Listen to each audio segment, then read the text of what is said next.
আসসালামু আলাইকুম রহমতুল্লাহ। আমাদের বোরকা নিয়ে এখন হচ্ছে কি মানুষ কত রকম উপহাস করতেছে। হ্যাঁ, বোরকার তো আর বেশি টাকা নাই। আহ, মানে বোরকা তো আর কিনতে গেলে বেশি টাকা লাগে না। তাই বোরকার মনে হচ্ছে কি যে একেবারে কোনো দাম সম্মান দিচ্ছে না। তো হিন্দুদের পূজা ওইখানে, আমাদের বোরকা ব্যবহার করার দরকার কি বলেন? ভিডিওটা দেখেন।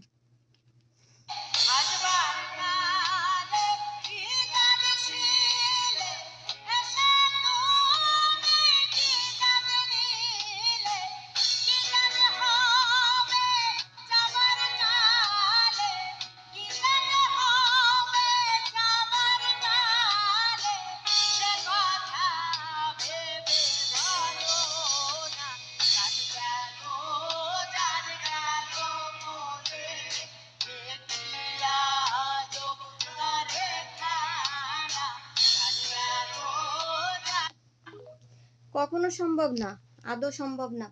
মুসলিম ঘরের সন্তান কখনো ওইভাবে একটা মূর্তির সামনে কখনো সিজদা দিবে না।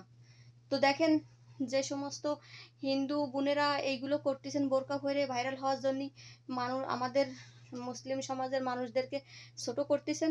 আল্লাহর রাস্তে মাফ করেন, আল্লাহর রাস্তে মাফ করেন। কারণ বোরকা আমাদের একটা সম্মান।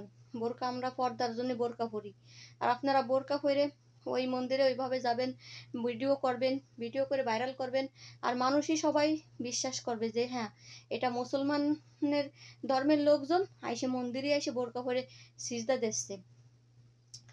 একদম পাগল ছাড়া কখনো, যার সিটা ফুটা ইমান আছে, একেবারে সিটা ফুটা যার অন্তরে ইমান আছে, সে কখনো মন্দিরে যাইয়া হচ্ছে সিজদা দিবে না, কখনো দেবে না। তাই এই সমস্ত ভিডিওগুলো আপনারা ডিলিট করেন। আর বোরকা নিয়ে কখনো আজে বাজে ভিডিও করবেন না কেউ। বোরকা আমাদের একটা সম্মান। বোরকা যদি এতই সত্যি মন চায় তা মুসলিম হয়ে যান, মুসলিম হয়ে বোরকা পরেন। হিন্দু সমাজে থাইকে আমাদের বোরকা পরে কেন এরকম করে আমাদের অপমান করবেন? আর কত অপমান করবেন? তো সবাই ভিডিওটা বেশি বেশি শেয়ার করবেন আর এই সমস্ত অন্যায়ের প্রতিবাদ করবেন।